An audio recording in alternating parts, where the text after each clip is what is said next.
Alright, guys. Justin here, Mm-hmm. aka Mermaider, with my friend Darrell here, once again, aka Hell Deuce Deuce.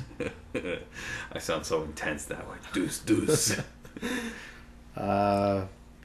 We have a very exciting announcement for you guys. Oh, shit. What is it? We're going to tell you at the end of this podcast. Oh, shit. We're like the news. We tell you something could kill you and then make you wait. Yeah. Alright, well, let's get into it. Darrell, you had a review. Oh, well, let me just clear this up that we are actually going to be talking about some of our reviews from last week, since we didn't that past week, since we had our blooper reel, our third blooper reel. And the blooper really was celebrating that we just recently passed 1 year since we created the site. Yeah. Not 1 year since we really started doing it. Yeah. We created the site March 9th. So we just passed 1 year. And then, we really got into it the following month. But I can't believe it's been that long. it's fucking scary. Yeah. And we're almost on a month since we started this podcast. Or excuse me, a year since we started the podcast. Yeah. Coming up on that too. So we'll have a very special... That'll be part of our big announcement later on when it's all said and done. Well, Darrell, you did a review last week Uh-huh. of a band called Black Ink. Yes. Now, we got an email from this band. They are an alternative metal band from Italy and said, hey, why don't you review our demo? It's called Reminiscence. Is that what they said? So we jumped in. It's pretty much that. So we jumped right into it. Hey, guys. So jump right into it. And it's a mixed bag, I think is the best way I can put it. It really is alternative metal. It's almost more to the alternative side. It almost sounds like Evanescence at times.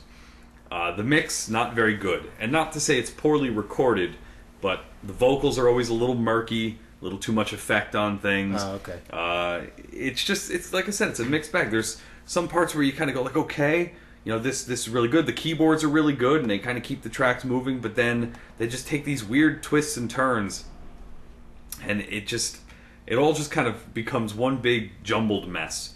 And I mean, they're from Italy, so as we've realized over the course of a year, the Italian metal scene is competitive. If you want to get noticed, you got to do something really awesome. And I don't know, just another band, really, unfortunately. And I can't really think of anything that would make me suggest you run out and listen to this demo. Yeah. I mean, it is on their MySpace and their Reverb Nation page. I mean, you can take a listen.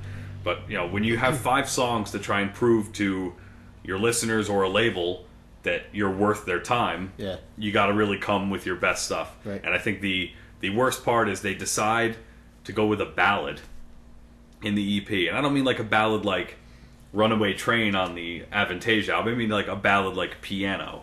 Oh. And just female vocals. And it's just kind of a little... It kills any momentum that they had, and... It just isn't representative of what you want people to think. Right. So, unfortunately, that one fell flat for me this past week. Mm-hmm. Now, Justin, to counteract that, let's go with something a little more evil. How about M-Pire of Evil? Okay. And that's M-Pire with a capital M. It's actually a couple guys, former Venom members. Which is crazy. Yeah. And they're from the UK. Their new album is called Hell to the Holy. Hell to the Holy. And it's a pretty aggressive album.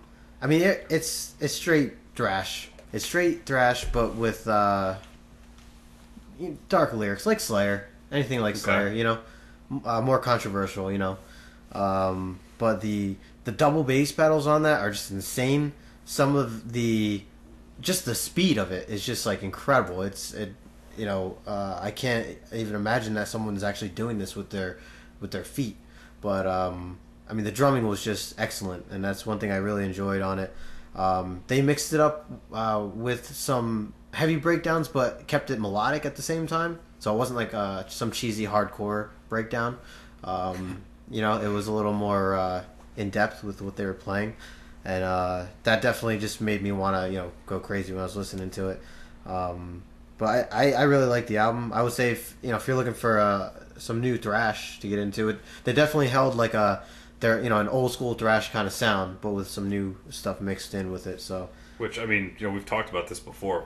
there really aren't a whole lot of real, true thrash bands now. Right. I mean, it's the classic ones. You don't really see new bands that are really sticking to thrash. Most of them kind of lean a little too much to the hardcore side. Yeah, and they end up calling themselves thrash and they're not thrash at all. But yeah, I mean, I gave it 8.5 on the site, and I would say definitely check it out. Now, Darrell, you did another one last week. The Diabulus In Musica. Man, band. I feel like I shouldn't even talk about this album, so I'm just going to gush over it. I gave this one a 10 out of 10. And, damn. You know, I think since we've been doing this like in a year, I think we've done that with like 4 or 5 albums. Yeah, not many. And this one absolutely blew me the fuck away. Yeah. Now, they had an album prior to this one called Secrets, and I kept meaning to check it out, and I just never did. But a friend of ours, a guy named Rich, came in looking for this and kind of encouraged me to check it out. And, what the fuck? Yeah. From the second you hit play, this is everything that symphonic metal could be. They absolutely destroy everything that I've listened to in the last year. And I told you that if you ask me right now to pick my albums of the year so far, this is right there. Wow. Because I can't think of anything that's better than this. I could think of, I think Swallow the Sun is on this level, but this is just absolutely unbelievable. So it's symphonic metal, but very much classically influenced. So there's a lot of like classical instrumentation, orchestrated instruments, horns, woodwinds, you name it, it's all on there. They are led by a female vocalist whose name I'm gonna try and pronounce. Okay. Her name is Zubaroa Aznaraz. Aznaraz. I'm looking at the accent on it. I'm hoping I don't insult them. So we apologize. And her voice is absolutely stunning. Yeah. She does what Simone Simons can do. She does what Christina Scabbia can do. She does everything. Wow. And then you throw in the fact that they are constantly backed by these classical choirs. So there's a lot of like choir vocals going on, which is amazing.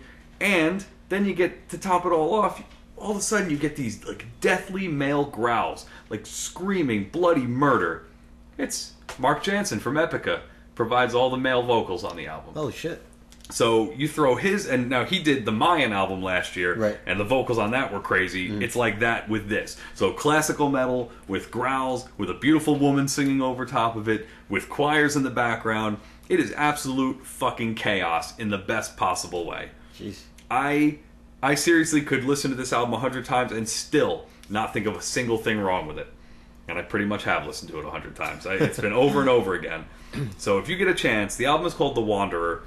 Just sit down and just absorb it, because I don't think there's anybody who reads our site who wouldn't be fascinated and really intrigued by some element of this album. Yeah.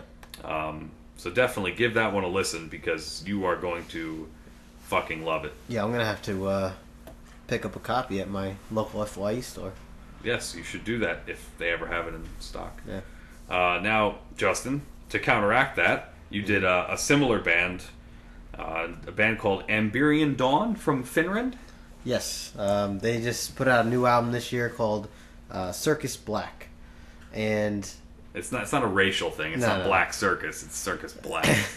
The first thing that really caught my eye was the front cover, and it looks kind of almost like a Nightwish kind of cover. So that's why I was like, oh, let me check them out.